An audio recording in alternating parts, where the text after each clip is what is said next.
vous êtes sorti lessivé d'un divorce? Moi, j'ai passé à travers un divorce pénible et je suis d'accord avec mon copain ici, là. Ça a été des années très difficiles et je ne comprends pas vos statistiques. J'ai aucune idée d'où ces statistiques-là sortent. Ouais, Parce que j'ai été financièrement lessivé, moi aussi. J'avais un bon emploi. Il faut comprendre une chose, la pension alimentaire, elle se paie à partir d'un salaire brut. Le salaire brut, enlever l'impôt, ensuite vous avez la pension alimentaire à payer. Et moi, j'arrivais à payer une pension alimentaire qui était supérieure à mon revenu, au-delà de mon revenu. Mais à la fin de l'année, vous le déduisez de l'impôt, donc oui, vous mais récupérez pendant l'année, il faut vivre. Oui. Et c'est là le problème. Mais est-ce que l'enfant ne doit pas vivre aussi? Oui, bon. oui, d'accord. Mais je suis d'accord que l'enfant doit vivre, mais est-ce qu'il doit avoir nécessairement le luxe? Là? Pourquoi on appelle une pension alimentaire une pension de luxe? Moi, je sais qu'une paire de skis à 800 $. Non, mais c'est juste qu'une paire de skis à 800 $, là, pour moi, c'est pas un élément. OK, c'est peut-être très bon avec... Il y a un homme sur deux qui ne paie pas sa pension alimentaire d'après les chiffres. Oui, mais il faudrait peut-être se demander pourquoi. Les mères monoparentales à 80 sont sous le seuil de la pauvreté. Je vais Madame... Moi, je voudrais répondre, ajouter quelque chose là-dessus. Pourquoi plus de 50 des hommes ne paient pas leur pension alimentaire? Moi, Et c'est déductible! Oui, et j'avance une hypothèse, et je reviens encore à mon cas personnel. Si j'en paie une de 1 000 par mois, c'est parce qu'on m'en demandait une de 2 000 par mois. Et si j'ai dépensé 17 000 $ d'avocat, c'est pour ramener ça à un montant raisonnable. Alors, moi, si j'ai un message à donner ce soir, c'est qu'il faut non seulement sortir les pensions de la loi de l'impôt, mais il faut sortir ça des mains des avocats. Mais votre femme aussi a dû payer 17 000 $ d'impôts, là. Je ne sais pas, j'imagine, mais si les avocats, il y en a ici. Si c'est le cas, vous rendez-vous de l'ampleur. Madame, allez-y, sur la... J'entends des gros chiffres ici, puis j'aimerais savoir comment c'est établi, ça, des pensions de 1 000, puis de 2 000, puis de 3 000 $ par mois. Dans mon cas, j'ai fait un état de revenus et dépenses pour mon enfant. J'en ai demandé la moitié et j'ai eu un jugement selon consentement. Sauf qu'il était avant 90, donc il n'a pas tenu compte de l'impôt. Vous n'en avez pas assez demandé, alors? J'en ai... Bien, c'est ce que les avocats me disaient, demande-en plus. Mais je peux pas comprendre que ça... Je sais que ça coûte cher, j'élève ma fille seule, mais des montants comme ça, je peux pas comprendre. Est-ce que vous recevez, c'est pas assez? Ce que je reçois, c'est bien, sauf que... bon, je suis imposée dessus, puis ça me fait... C'est sûr que je subviens aux besoins de mon enfant. L'enfant passe toujours avant le parent, en tout cas dans mon cas. C'est moi, peut-être, qu'une qualité de vie un peu... pas comme celle que j'aimerais avoir. D'autre part, quand je travaillais, c'était comme ça. Depuis 2 ans, je suis aux études. Je reçois des bourses d'études et on me déduit le plein montant de mes pensions alimentaires sur mes bourses. Madame Bouvier. Bon, alors nous, là, j'entends les hommes qui ont été lessivés, mais de nos membres qui nous appellent chez nous, bien, c'est pas du tout le même, la même optique, hein, le même les femmes résultat. sont appauvries. Non, et puis même pour retourner pour les pensions non payées, et puis les arrérages sont annulés alors qu'elles se sont bâties une dette monumentale avec ça, et puis l'arrérage complètement annulé, mais la dette de la dame qui a fait vivre son enfant pendant ce temps-là n'a pas été payée. Moi, ce que j'aimerais apporter, là, c'est que la défiscalisation, là, en fait, c'est une mesure, à mon point de vue, c'est une mesure d'équité, une mesure d'égalité envers tous les parents. Que les parents soient mariés ou pas? Mariés, vivant en union de fait, qu'ils soient séparés, divorcés, célibataires ou en union, en famille recomposée, bien, tous les parents devraient pouvoir déduire les dépenses, c'est-à-dire les dépenses qu'ils font pour leurs enfants sont déduites de leur revenu net. Il y a juste le payeur de pension alimentaire, lui, qui peut les déduire de son revenu brut. Dans le fond, ce que vous dites, c'est que les couples mariés, puis on en a ici ce soir, sont discriminés eux-mêmes. Vous êtes défavorisée, Mme Chorette. Vous ne pouvez rien déduire. Vous êtes mère de famille, un enfant, couple uni. Je suis mère de famille et j'assume les frais pour mon enfant avec mon conjoint. Mais je ne peux rien déduire. C'est pas tout à fait vrai. Ce que je peux déduire, c'est les frais de garde, l'équivalent d'enfant en charge au niveau de ma déclaration d'impôt personnel dans une situation familiale. C'est un des deux quand même qui déduit. C'est un des deux. Là où je suis désavantagée par rapport à quelqu'un qui est divorcé, c'est qu'en fait, moi, j'assume cette situation-là quand on pense à un payeur de pension alimentaire qui a un taux d'imposition élevé, qui peut être à 52 et celle qui le reçoit a normalement un taux d'imposition moindre. Alors, moi, j'assume la différence entre les deux taux d'imposition, en fait. Ce que vous dites, c'est que les hommes étant souvent plus riches, les femmes plus pauvres, l'homme paie moins d'impôts du fait qu'il déduit sa pension, qu'il paie. Bien, en fait, et donc, vous n'avez aucune déduction. Pas tout à fait.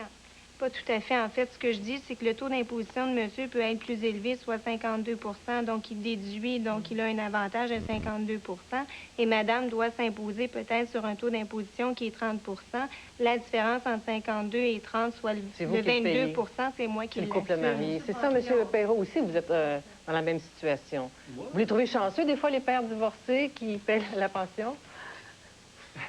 Écoutez... Je parle juste du paiement de pension, là, M. Perrault. Non, pas du tout. Je suis très bien marié, puis je ne changerai pas non plus. C'est pas pour ça. Mais par contre, si vous regardez, c'est la question, moi, que je me suis posée. Pourquoi, nous, on n'aurait pas un montant équivalent à ce que les gens divorcés ont? Oui, c'est ça.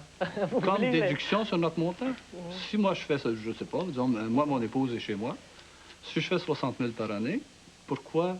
Est-ce que je n'aurais pas le droit à un 10 000 pour le bien-être de mes enfants? Est-ce que c'est pas ça le centre du jugement de la Cour fédérale? On va demander à Maître Bernier, justement, les effets du jugement Thibodeau, puisque c'est ainsi qu'on l'appelle et qui va s'appeler comme ça pour l'histoire juridique à venir. C'est quoi l'effet réel, simplement? L'effet à l'égard de Mme Thibodeau, c'est de décider que pour l'année 1989, dans son cas au fédéral, elle n'a pas à payer l'impôt sur la pension alimentaire qu'elle recevait pour ses enfants seulement. L'effet à l'égard des autres personnes, c'est un précédent qui est créé et les personnes peuvent s'en servir, sous réserve toujours de la décision de la Cour suprême, si ça va en Cour suprême.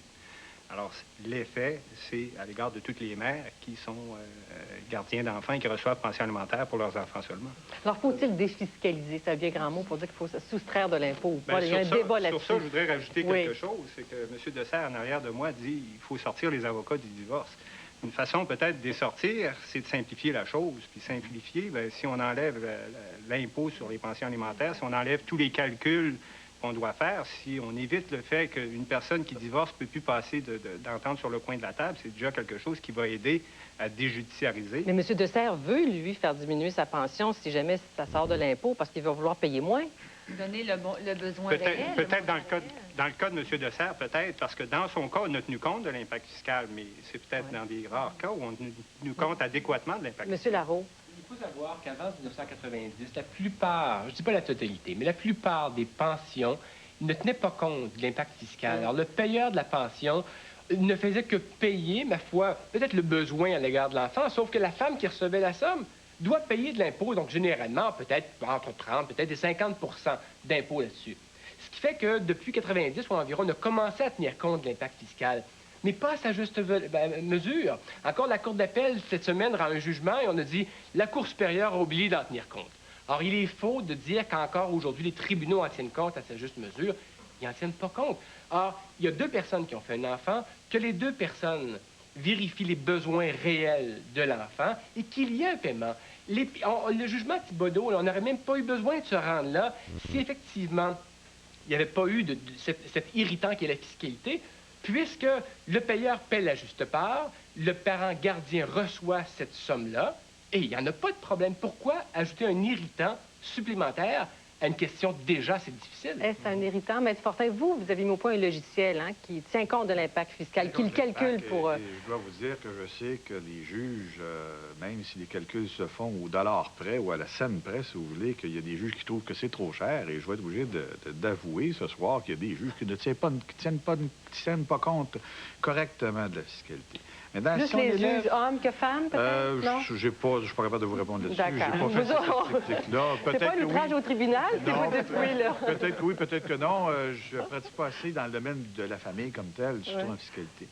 Mais sans déplacer le débat, si depuis 1990, on s'occupe plus de la fiscalité, c'est peut-être qu'on y voit certains avantages. Lesquels? Et l'avantage premier, prenez-le d'une façon globale, et vous avez eu les chiffres suite à l'affaire Thibodeau, par le système de déduction et d'imposition, uniquement au niveau des enfants, c'est 50 millions de dollars que le gouvernement canadien ne perçoit pas de pension et qui sont entre les mains des payeurs pour lesquels un montant supplémentaire peut être demandé par madame. Alors, je ne veux pas critiquer l'effet du jugement Thibodeau, sauf que mettez-vous dans la position du ministre des Finances demain matin, s'il laisse ça comme ça, que les femmes ne sont pas imposées, que les hommes peuvent déduire, c'est 375 millions qui viennent manquer dans ses coffres à chaque année. Il ne laissera pas ça. Mais c'est quoi la balance des avantages et des inconvénients? C'est ça qu'il faut faire là, comme gouvernement? La décision qui est à prendre...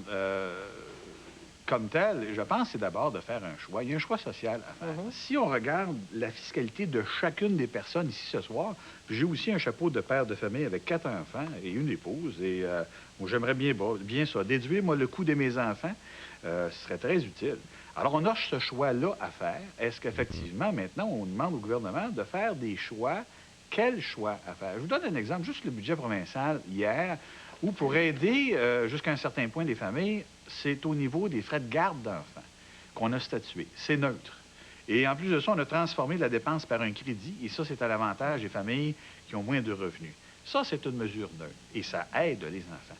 Donc, est-ce qu'on demande à l'État d'aider, et est-ce qu'on demande à l'État d'aider les enfants? Actuellement, ce que l'État fait, il donne une prime au divorce. À l'émission où je participais au mois de mars, j'avais conclu de la façon suivante, et je l'enseigne depuis longtemps. Si vous n'êtes pas marié, la fiscalité vous dit vous mariez-vous pas, c'est la meilleure solution. Et si vous êtes marié, la fiscalité, c'est plus avantageux de divorcer. Alors ça, c'est un choix que l'État a fait il y a plusieurs années, comme vous le disiez au début, de dire on va aider les couples qui se séparent. Mais aujourd'hui, ça devient un ticket qui favorise le divorce. C'est archaïque, cette mesure d'impôt, Mme Daines? La pension alimentaire, c'est pas une prime de divorce, c'est une façon d'alléguer les conséquences économiques de l'échec d'un mariage, OK? Et si on regarde ça comme une subvention à les hommes qui payent une pension alimentaire, parce que souvent, il y a 20 de différence entre les impôts payés par la femme et la déduction reçue par l'homme. Ça, c'est une subvention pour encourager les hommes à payer une pension. Pourquoi on ne commence pas par enlever cette subvention quand les hommes ne payent pas et on utilise des fois les services de 3 gouvernements, 2 provinces et 1 fédéral, pour aller chercher ces argents? Et il n'y a même pas une amende, il n'y a pas d'intérêt dessus. Il y a toujours la déduction d'impôts. Mais est-ce que la mesure qui s'impose, la défiscalisation... Oui, monsieur... Lorsque le monsieur ne paye pas, c'est pas déductible, là, quand même. Il faut placer la fiscalité. Quand c'est saisi, c'est déductible. Ah ben oui, lorsque c'est saisi, c'est déduit parce que c'est payé. Mais ça coûte cher au gouvernement d'aller saisir des sommes. Monsieur Ménard? Monsieur Ménard, c'est juste, si on veut aller au fond du débat, là, je pense qu'il faudrait poser certaines questions qui ne sont jamais posées. On ne voit jamais ça dans les journaux. Pourquoi les hommes ne paient pas les pensions alimentaires? OK, parce qu'on dit ça, que c'est pour les hommes ne paient pas les pensions alimentaires. Avez-vous une réponse, vous? Bien, si on regarde, là, je vous en parlais un petit peu tantôt, là, un homme qui paie une pension alimentaire élevée et qui aime son enfant, il n'a pas le choix, il faut qu'il se batte contre cette pension alimentaire trop élevée-là si lui aussi veut inculquer ses valeurs à ses enfants. D'accord. Comment il fait pour faire ça? Si on regarde OK, est-ce que j'aurais une théorie là, après 2 minutes? 2 minutes, c'est trop long.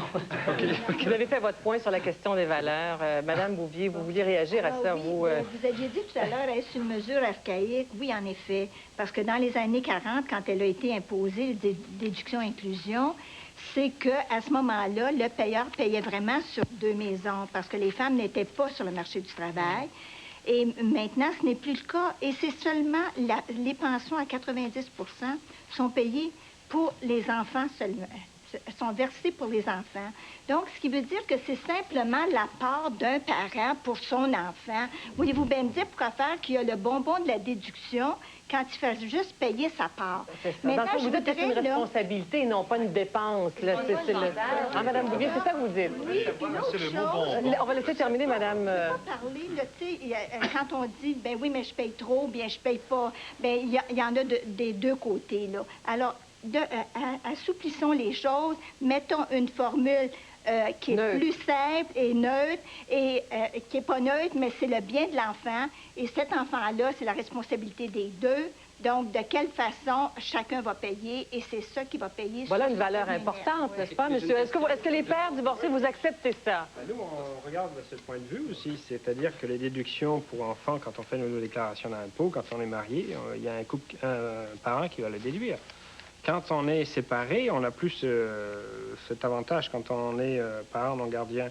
À ce moment-là, je m'excuse, mais quand s'il y a un couple qui se sépare pourquoi on ne sépare pas les deux, les déductions d'impôt?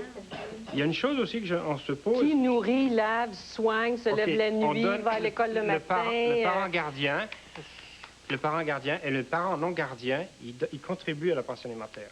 OK? Maintenant, on aimerait savoir, surtout nos membres, on aimerait savoir quelle est la contribution du parent gardien monétaire. Parce que quand on voit une pension alimentaire de 1 000 $, si madame fait plus d'argent, donc sa contribution doit être peut-être 1 000 ou plus, donc l'enfant, ça lui fait 2 000 $ par mois. Je me demande, il vit mieux que moi, actuellement. C'est ça qu'il faut regarder. L'impact fiscal... C'est un bonbon, la déduction. Vous avez réagi tantôt quand elle a dit ça, madame? J'ai tellement de choses à dire, mais pour m'accrocher à ce qui vient juste d'être dit, il y a des avantages très importants à être le parent gardien. Je n'ai pas contesté la garde de mon garçon, mais c'est pas parce que je voulais pas le garder. J'aurais voulu le garder autant que sa mère. Mais déjà qu'on se disputait sur le montant de la pension, alors j'ai laissé ça de côté. Mais il y a d'énormes avantages à être le parent gardien, et ils sont affectifs. Vous avez présenté les mauvais côtés, se lever la nuit, l'amener chez le médecin, etc. Mais affectivement, ça rapporte beaucoup. Et quand vous n'avez pas ce lien-là, vous perdez beaucoup. Alors, moi, ce que je vis dans ma vie de tous les jours, c'est que je suis pris à la gorge financièrement et affectivement, j'ai aucune récompense. Et je veux rejoindre M. Ménard sur ceci. La pension, là, peu importe la façon par laquelle on arrive à la déterminer, ça ne doit pas être tout ce que l'enfant doit recevoir du parent qui n'est pas là. Ça devrait être la base. Il devrait me rester un petit peu d'argent pour pouvoir lui acheter des cadeaux, lui acheter une bicyclette, ce que je ne peux pas faire présentement parce que je suis prise à la gorge. Madame Thibodeau, comment réagissez-vous à cela? L'iniquité, si on veut, affective engendrée par... C'est un peu ça dont M. Dessert parle. Là. Je pense que, bon, on est une société en évolution. Et moi, je pense que les pères et les mères, on est aussi aptes l'un que l'autre à garder nos enfants. Mais il faut toujours se centrer sur l'intérêt de l'enfant. Mais ça aussi, c'est en train de changer. Je pense que des juges vont devoir accorder aussi la garde des enfants au père. Mais ça aussi, c'est en changement. Moi, je suis pas contre le fait qu'un père est aussi capable que la mère de garder ses enfants. Mais en même temps, je pense qu'on parle toujours d'argent, toujours d'argent. C'est sûr que c'est important, l'argent, mais à un moment donné, c'est pas monnayable. Quand on s'occupe de nos enfants à temps plein, c'est pas monnayable, cette partie-là non plus. Je vais vous donner un exemple jusqu'où va l'inclusion. Il y a une téléspectatrice qui nous a appelé aujourd'hui. Le mari ou l'ex-mari avait été condamné à payer 450 $ de pension par mois et la moitié des frais de scolarité. Alors, il fallait qu'il paye ça au collège. Or, la femme s'est vue imposer sur la moitié des frais de scolarité que l'ex-mari versait au collège. Et moi, j'ai trouvé ça ahurissant. Ça dépend de la façon des deux parents pour l'école privée à ce moment-là. Moi, je vous dis mais vous comprenez l'exemple. Je comprends l'exemple, mais dans l'affaire, c'est peut-être plus... Le mari fait de l'éducation privée à ses enfants, c'est un choix, vous me direz? C'est un choix. Mais la mère fait de l'impôt là-dessus. Je pense que si les parents s'impliquaient directement avec l'enfant, comme le parent non gardien qui va payer pour l'école privée et tout ça, je pense qu'il y aurait beaucoup plus d'affinité entre les parents et les enfants. C'est ça que le débat réellement, c'est que la fiscalité, il y en a un qui paye l'autre, et puis l'autre, il y a un contrôle entre les parents. Moi, je sais que quand j'avais pas la garde, je payais 800 $ par mois. Aujourd'hui, j'ai la garde de mes enfants. Mais pour moi, j'ai gagné le gros lot. Parce que, côté affectif, je suis bien avec mes enfants. Je reçois seulement 10 $ de pension alimentaire. Et en plus, il faut que je le redonne, ce 10 $. Pour que madame reçoive les enfants. Parce que vous ne l'avez pas payé pendant un an, je pense, votre pension. Non, pendant un mois seulement. Bon. Parce que je n'avais pas de revenus à ce moment-là. Mais moi, je suis dans les statistiques, ils ne payent pas la pension alimentaire. Et je les garde des enfants. Devant ça, où est l'intérêt des enfants, dans le fond? C'est que les parents ne se chicanent pas, ne s'appauvrissent pas avec les avocats.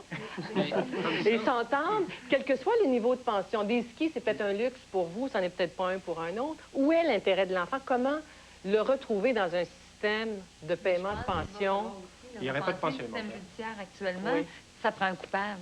On est coupable de quoi? D'aimer nos enfants, de ne plus être capable de vivre ensemble? Ça prend un coupable. Lequel des deux parents est le pire? Je pense qu'il va falloir changer ça aussi. Non, je ne suis pas d'accord. Je suis entièrement pas d'accord. Les statistiques au barreau vont vous démontrer que 85 % des dossiers de divorce, lorsqu'ils sont rendus devant le tribunal, sont réglés. Mais c'est pas de ceux-là que je vous parle. Bon, alors les 15 autres qui restent, quand vous dites une grande majorité, c'est la guerre. 85 % de dossiers qui se règlent tout le temps avec des avocats, des fiscalistes ou des comptables. Ça prend ça à cause du système fiscale qui est intégrée aux pensions alimentaires. Si on sort la fiscalité de ça, bien, ça peut se régler à l'amiable entre les parents. Mais où est l'intérêt des enfants? Je vous repose la question. Moi, j'ai un problème avec le jugement de Mme Thibodeau, c'est que vous disiez vous-même que l'intérêt de l'enfant, c'est entre autres que les parents ne se chicanent pas. Mais est-ce que vous avez une solution? Il y a beaucoup de pensions alimentaires qui ont été calculées depuis 1990 en tenant compte de l'impact fiscal. Là, si on enlève ça, à ce moment-là, il y a un paquet de parents qui vivent une paix relative depuis 3-4 ans qui vont être obligés de retourner en guerre. Bon. À ce moment-là, c'est à l'encontre de l'intérêt de l'enfant. Et à ce moment-là, est-ce que vous avez une solution à proposer pour ça, pour éviter justement de refaire des guerres entre des personnes qui ne sont plus en guerre? Ces parents-là devront prendre leurs responsabilités simplement et vérifier quels sont les besoins d'une part d'une personne, les moyens de l'autre, voir le coût réel de l'enfant. Et on va arriver à une détermination d'une somme, et cette somme-là sera la somme payable qui ne sera pas majorée, ni à la hausse, ni à la baisse, par un irritant qui s'appelle la fiscalité. Monsieur Dessert. Mais Monsieur Dessert, il va retourner à la Cour, lui. Oui, mais dans la mesure où sa pension, justement, tient compte de l'impact fiscal, c'est ce que M. Ménard serait normal que dans son cas, oui, il y a une réduction. Oui, mais si l'autre ne veut pas, c'est parce que le problème, c'est que la personne qui reçoit la pension va dire, maintenant, je recevais 1 000 c'était imposable. Maintenant, ça n'est pas imposable, mais... Attends, je ne veux pas parce que la pension était imposable qu'elle devra nécessairement être réduite par l'impôt que la dame paie. Hein? Il faudrait réduire, dans la mesure où on réduit la pension, c'est parce qu'initialement, on aura tenu compte d'une majoration, donc à cause de l'impôt. Là, on pourra prétendre à une réduction. Oui, mais les payeurs de pension alimentaire ne peuvent pas tous prétendre à une réduction parce qu'aujourd'hui, ils la déduisent et ils disent la pension, on ne la paie plus parce qu'on ne peut plus la déduire. Dans ce cas-là, moi, je dis aux parents, attention, ceux qui disent ça, vos enfants, vous les aimez pas beaucoup. Oui, mais c'était pas ma question, ça. Moi, ma question, c'était dans le cas où c'était clair dans le jugement que ça tenait compte de l'impact fiscal. Comme M. Dessert. Comme M. Dessert, c'est un cas clair. Comme moi, comme lui. Moi, j'ai eu à peu près une situation semblable à la sienne. Ma femme gagne plus cher que moi. Là. Puis moi, j'ai eu des enfants 1 an. Je payais je recevais moins de pension que ce que je paie maintenant. OK? Donc, je sais à ce moment-là que s'il y a une loi comme ça, je vais avoir bien de la misère à avoir une entente à l'amiable. Donc, il faut que je retourne en cours, des frais supplémentaires, les familles s'appauvrissent, la bataille reprend. Avez-vous une solution? De façon très transitoire, très temporaire, Maître Bernier peut vous le dire, de façon, ma foi, pour les quelques mois ou quelques années à venir, où il faut crever l'abcès. Plus des années que des mois, si on va en cours suprême. Mettons quelques années, effectivement. Donc, crever l'abcès. La régie, finalement, de la famille dont Mme parlait tout à l'heure, c'est une excellente idée. Il faut crever l'abcès, il faut qu'à quelque part, il faut finir le litige, il faut en finir avec la fiscalité. Où il y aura des règlements. Madame Daines, M. Larreau vient de vous pointer une régie de pension alimentaire. Le régie de logement dans le nuit, c'est vide. On a des régisseurs à mettre dedans et pas d'avocat, je m'excuse. Si les deux consentent à aller à leur régie et si la pension est en dessus de 500, il faudrait comme les loyers, par exemple. Mais aussi, il y a un rapport du Comité fédéral provincial territorial sur la fixation qui va sortir cet été. Sur la fixation des pensions? Oui. Et ça comprend 5 années d'études. Et là, il prend en considération les réformes de l'impôt parce que c'est pas sorti encore le rapport. Et ils vont appliquer ces barèmes sur les bases.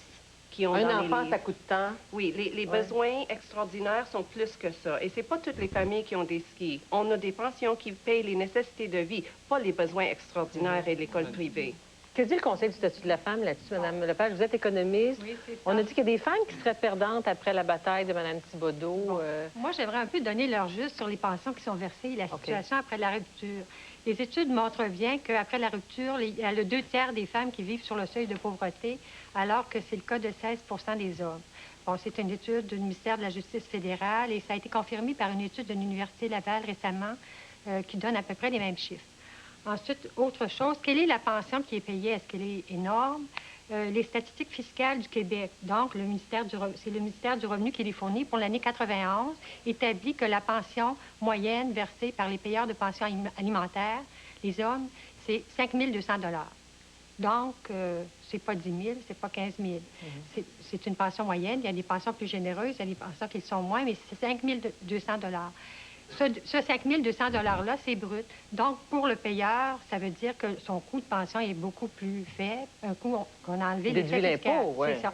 Alors que pour la personne qui la reçoit, la pension vaut moins parce qu'il y a l'impôt à payer. Et il y a aussi toute la diminution des avantages sélectifs de soutien à la famille.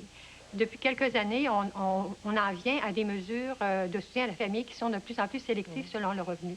Alors, quand on ajoute au revenu d'une personne la pension alimentaire, elle perd au niveau du crédit de taxe de vente, du niveau de la prestation fiscale pour enfants, du niveau... Mais comme madame, ici, c'est bourse, là, c'est ça, exactement. Ce qui fait que le coût, c'est plus vrai de dire que la plupart du temps, il y a un avantage, c'est-à-dire que le payeur... Dans l'ensemble encore, il y a un effet adverse aussi. C'est ça. Il peut y avoir une fiscalité adverse qui se produit. La fiscalité est neutre ou adverse dans le tiers des cas. Ça veut dire que dans ce cas-là, le bénéfice qu'a eu le payeur est inférieur à ce que ça coûte à la personne. Alors, comment demander à quelqu'un qui a un bénéfice plus inférieur de compenser la perte de celui qui a dû payer? Madame Cormier, vous, sur la défiscalisation, vous êtes comptable, vous êtes femme, j'imagine que vous avez... Quelle est votre opinion là-dessus? Bien, en fait, j'écoute le débat et je sais pertinemment bien que, premièrement, la fiscalité est très complexe et, deuxièmement, il y a autant de cas qu'il y a d'individus. Donc, ceci étant dit, je sais qu'il est libellé tel quel dans le jugement, comme Madame vient de dire, qu'il y a environ, c'est peut-être défavorable au global là, pour le couple dans son ensemble, même s'il est séparé, dans un tiers des cas. Il reste quand même un 2/3 des cas où on dit c'est favorable. Il y a moins d'impôts au total que si on n'impose pas et si on ne déduit pas. Fait que pour moi, il m'apparaît évident que si on veut régler toutes les iniquités, c'est peut-être pas aussi évident que ça serait en défiscalisant la chose. Pourquoi? Parce qu'il y a peut-être, on pourra peut-être dans quelques années, si on en venait à un système comme ça, voir la cause d'une dame qui a des enfants, mais qui, elle, ne travaille pas et qui recevait une pension de 20 000 par exemple, par année, compte tenu des besoins très bien établis, mettons, pour fin d'exemple, des enfants. Bien, à ce moment-là, pour le payeur, ça voulait dire net d'impôt 10 000 si on fait toujours des approximations.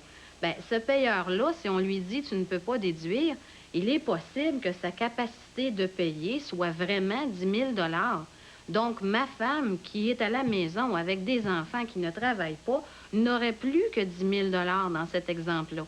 Et c'est pour ça que moi, je dis oui, on règle des iniquités avec l'arrêt Thibodeau. J'ai fait des calculs et on peut même arriver avec un taux d'impôt.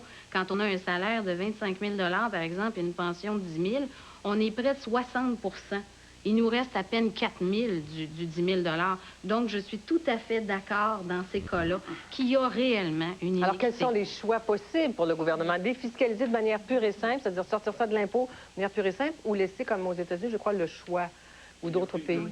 Oui. Le choix, en fait, ce que le cas Thibodeau fait ressortir, c'est une injustice à l'égard d'un groupe. Mais en réglant cette injustice-là, il faut faire attention pour ne pas créer d'injustice à l'égard de d'autres groupes. Alors, comme Mme Cormier dit, il y a des chiffres là, qui sont éloquents. Le système américain, par exemple, a trouvé peut-être des solutions qu'on pourrait envisager. Voilà. Aux États-Unis, les pensions alimentaires pour enfants seulement ne sont pas déductibles et ne sont pas imposables. Alors, c'est clair. Tandis que les pensions alimentaires pour les ex-conjoints peuvent être ne sont pas déductibles en principe et ne sont pas inclus dans le revenu, mais s'il y a entente entre les parties, elles peuvent être déductibles et inclus. Sauf que ça prend un consentement des parties. On n'impose rien à personne. Alors, c'est un irritant de moins par rapport au système ici, où on est obligé de... Oui, l'idée d'une régie des pensions, ça me plaît beaucoup. Je reviens à mon exemple de l'assurance automobile. Si on a pu déterminer que mon œil, ça valait tant, que mon doigt, ça valait tant, que mes 2 jambes, ça valait tant, que ma vie, ça valait tant, on doit pouvoir arriver à déterminer d'une façon intelligente et objective, dans l'intérêt de l'enfant, un montant sans se disputer à travers des avocats. Mais que pense votre fils de ça? Il y a 17 ans, et si vous vous disputiez avec votre fils pour le montant, parce qu'il y a des parents mariés qui sont pris aussi avec les questions d'argent avec leurs propres enfants, qui sollicitent tout le temps. Je ne voudrais pas avoir à faire ça. Non, mais qu'est-ce qu'il vous dit, votre fils, là, sur le 1 000 $? Je pense que c'est la personne la plus malheureuse et la plus mal à l'aise du monde là, par rapport à ça, de voir ses parents se disputer comme ça. Des questions d'argent qui le dépassent un peu. C'est un malheur pour les enfants, le système actuel. C'est vraiment un malheur. Il sait que c'est pour lui, en plus de ça, alors il doit être d'autant plus mal à l'aise de voir vous chicaner.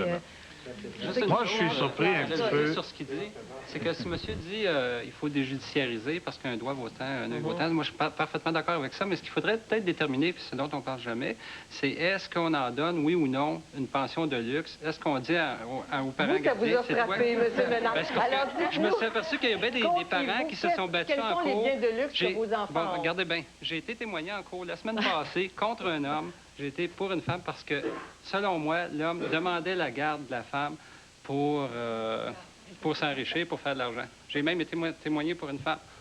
OK? Parce que ce que je me suis aperçu, c'est que dans le processus de divorce, on sait maintenant que celui qui a l'enfant va garder le même niveau de vie qu'avant. Bien, okay? Mme On dit que la pension... non, tout à l'heure. Vous ne croyez pas ces statistiques à Mme Daines? Mme Daines? Moi, je parle de la classe moyenne parce que moi, je suis quelqu'un de la classe moyenne. La classe moyenne est déjà la plus pauvre. Pas dans ton cas, t'as pas... Alors, Mme Hamer, répondez donc. Moi, je voudrais féliciter Madame. Non, mais alors, allez-y, Mme Hamer. Mon ex-mari est médecin, il fait 90 000, presque 100 000 maintenant. J'ai une pension alimentaire de 20 000, je fais 35 000. Alors, rajouter 20 000, ça fait 55 000. Mais je vous dis, il me reste 10 000 pour les enfants de la pension qu'il verse. Donc, on est rendu à 45 000. Lui, il lui est déduit à 100 donc il lui reste 80 000. 80 000, il est seul. Moi, avec les enfants, les 3 enfants, parce qu'on parle de 3 enfants dans mon cas, qui sont sur la pension alimentaire, on a 45 000. Et c'est moi qui paye les frais de scolarité. Lui ne le paye pas. Et en plus, ces enfants, on ne peut pas dire que vraiment, il y avait tout... Parce que tantôt, on disait les hommes se retrouvent dans la misère. Bon, en tout cas, c'est pas tout le monde qui se retrouve dans la misère. En tout cas, sûrement pas dans mon cas, à moi. Qu'est-ce que votre mari dirait? Est-ce qu'on a une idée de ça? Est-ce que vous dites? Est-ce qu'il serait d'accord avec ce que vous dites? Non. Mais ce qui est significatif dans tout ça, c'est que le payeur de la pension alimentaire va déduire la somme. Alors, madame, donc, reçoit la somme, mais elle doit payer de l'impôt. Alors, sur le 20 000, lui, le payeur, ça lui en coûte en réalité 10. Madame, elle reçoit 20, mais en réalité, elle en reçoit 10. Mais ce qu'elle paie, elle, pour ses propres enfants, elle ne peut pas le déduire, alors que lui, le payeur, a pu le déduire. Pourquoi, à ce moment-là, est-ce que lui pourrait déduire et elle, pour sa part qu'elle assume, elle ne peut pas le déduire? Oui, M. Fortin, rapidement là-dessus. Moi, j'ai de la difficulté ce soir parce qu'on a un paquet de cas d'individus. Par contre, lorsqu'on prend le jugement lui-même, Thibodeau, et qu'on regarde les statistiques, on dit que c'est favorable à 65-70 des cas, c'est défavorable à d'autres. On sait que ça donne 50 millions au Canada du gouvernement fédéral qui met dans la poche de ces gens-là séparés en plus, ce qui autrement, si on l'enlève, ne le ferait pas. Et j'ai mon collègue qui a représenté Mme Thibodeau qui vous dit qu'il y a des solutions pour faire en sorte que lorsque c'est avantageux, on devrait le maintenir. Alors pourquoi se battre pour la défiscalisation alors qu'il y a des bonnes choses? Moi, je suis pas capable de dire... Vous dites que ça va enlever 50 millions aux enfants, vous? Ça va enlever carrément 50 millions aux enfants. Et non seulement les maris vont vouloir moins que... D'accord. Écoutez, on reprend tout de suite après la pause là-dessus, précisément, d'accord? À qui ça enlève là? À tout de suite, après la pause. En réalité, c'est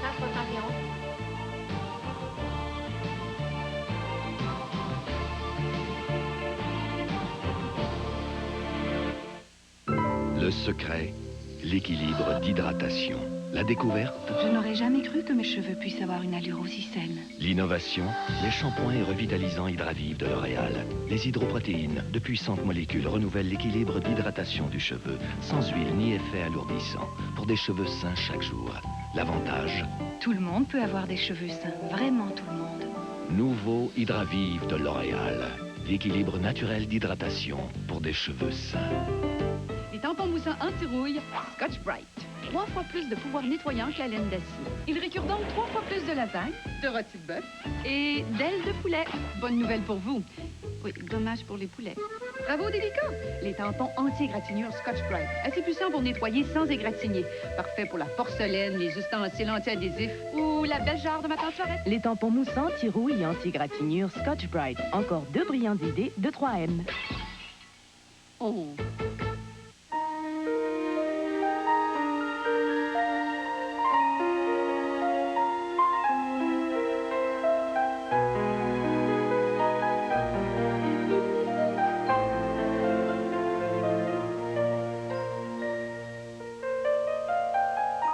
Pour tous ces bons moments et surtout pour toutes ces années de grande complicité, Provigo vous dit merci.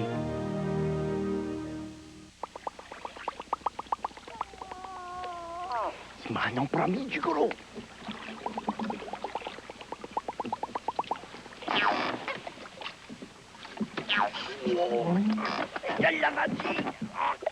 La concurrence en interurbain vous promet de grosses réductions comparativement à Belle.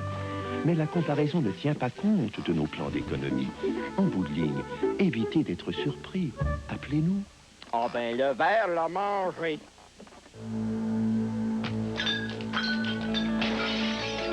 Rapport d'autopsie de Sophie B, 21 ans, polytraumatisée à la suite d'un accident de voiture. Fracture de la colonne cervicale avec lacération de la moelle épinière. Multiple fracture de côte et lacération pulmonaire. Fracture de la clavicule gauche. La mort a probablement été causée par la fracture de la colonne cervicale. Pour moi, une belle couleur de cheveux, c'est une couleur éclatante de brillance. J'ai découvert l'extra brillance avec Casting. Casting, la coloration ton sur ton, une innovation de L'Oréal. Casting, la couleur simplicité avec l'applicolore. Casting, la couleur douceur sans ammoniac. Casting, la couleur brillance au reflet extra brillant qui dure vraiment longtemps. Casting, c'est la couleur qui se fond harmonieusement dans ma couleur naturelle. Casting, la coloration brillance ton sur ton de L'Oréal.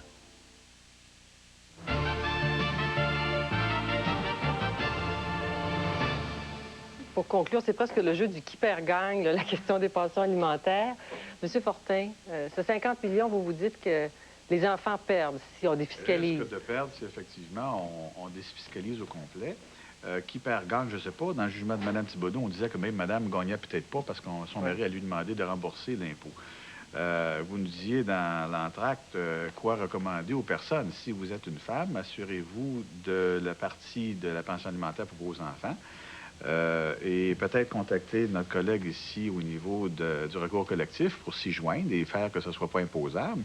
Pour les messieurs, peut-être dire baisser la pension alimentaire, c'est plus imposable pour madame, surtout si le calcul fiscal... Donc, allez voir un bon avocat, c'est ça votre conseil? Non, pas nécessairement. Vous pouvez le faire vous-même si vous avez eu déjà ce calcul-là.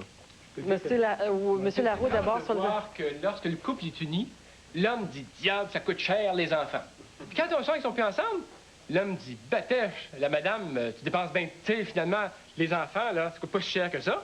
Donc, je devrais pas payer tant que ça pour les enfants, mais quand on est unis, par exemple, ça coûte toujours trop cher. » C'est toujours une dépense. Toujours une dépense. Le mari a toujours peur que c'est la femme qui administre l'argent. Donc, il a toujours peur, finalement, que ce soit la femme qui en abuse. Ou s'enrichisse. C'est ça, qui s'enrichisse au détriment des enfants. C'est ce que M. Ménard nous a dit que toute la soirée, là... Il y a des cas comme ça. C'est parce qu'il y a des cas comme ça. Moi, je refuse de croire qu'il y a juste des mauvais pères et juste des bonnes mères. Moi, je pense qu'il y a des mauvaises mères et qu'il y a aussi des mauvais pères. Madame Bouvier, qui perd gagne? Oui, bien c'est ça. Là. Moi, je trouve qu'il faut vraiment se centrer sur l'enfant. Cet enfant-là a deux parents. Ils ne vivent pas ensemble, mais mon doux, les parents, là, revenez sur Terre. On appelle à la paix et au sens des responsabilités. Monsieur Bernier. Ce que je veux dire, c'est que je ne suis pas d'accord du tout avec les 50 millions dont Maître Fortin parle. Pour une raison, c'est qu'on a essayé d'avoir en cours des statistiques sur les pensions alimentaires pour enfants seulement, puis on nous a tout le temps dit qu'on n'en a pas. C'est mêlé dans toutes les statistiques des pensions alimentaires. Et les chiffres qui sont transportés ces jours-ci quant aux pensions alimentaires, la déduction, semble-t-il, coûte 660 millions par année. L'inclusion rapporte 330 millions. Donc, le gouvernement mettrait 330 millions au jeu. Mais ce qu'on ne dit pas, c'est que le 330 millions qui est récupéré par l'imposition des pensions alimentaires, c'est surtout les personnes qui reçoivent des pensions alimentaires pour leurs enfants seulement qui subissent cette perte-là. OK. Madame Thibodeau. Moi, j'aurais un message, en tout cas, à faire peut-être à nos gouvernements. Je pense qu'ils ont l'occasion de nous démontrer c'est quoi leur valeur par rapport à la famille. Alors, ce que je leur demande, c'est de se centrer sur les familles, parce que nos enfants, c'est notre avenir. On avait dédié en début d'émission cette émission aux enfants. Est-ce que les pères, vous embarquez là-dedans, dans ce qui vient d'être dit? Là? Non, moi, j'aimerais que le système fiscal reste que ce qu'il est dans le moment. Et pour ajouter tantôt ce que j'ai été offusqué un peu d'entendre que 50 des hommes ne paient pas de pension alimentaire. Il y a des raisons en dessous de ça qu'on ignore. On prend un autre droit de parole là-dessus. D'accord, on prend un autre... Alors, c'était droit de parole, mesdames, messieurs, sur les pensions alimentaires. Espérons que ce débat vous a éclairé, vous a plu. On se reprendra un autre vendredi soir. En terminant, je vous donne rendez-vous à Droite de regard, dimanche à 18h30. Mon invité, nul autre que Gilles Vigneault, le poète, le porteur d'un rêve, un rêve universel. Écoutons un bref extrait. Les gens de mon pays, au départ, par exemple, pour donner un exemple que vous connaissez bien, c'était les gens de Natashquan. Puis après ça, je me suis aperçu que c'était les gens de toute la Côte-Nord. Puis après ça, je me suis aperçu que c'était les gens de tout le Québec. Puis à un moment donné, je me suis aperçu que c'était les gens de toute la francophonie. Parce que le véritable pays, c'est le pays intérieur, c'est le pays de la langue. À droit de regard dimanche à 18h30 et la semaine prochaine à droit de parole. Si vous deviez recevoir une transfusion sanguine, feriez-vous confiance actuellement, aujourd'hui, au système canadien du sang? En fait, y a-t-il des risques, selon vous, à recevoir du sang? Soyez au rendez-vous vendredi soir prochain. Bon week-end, bonne semaine et à très bientôt. Au revoir.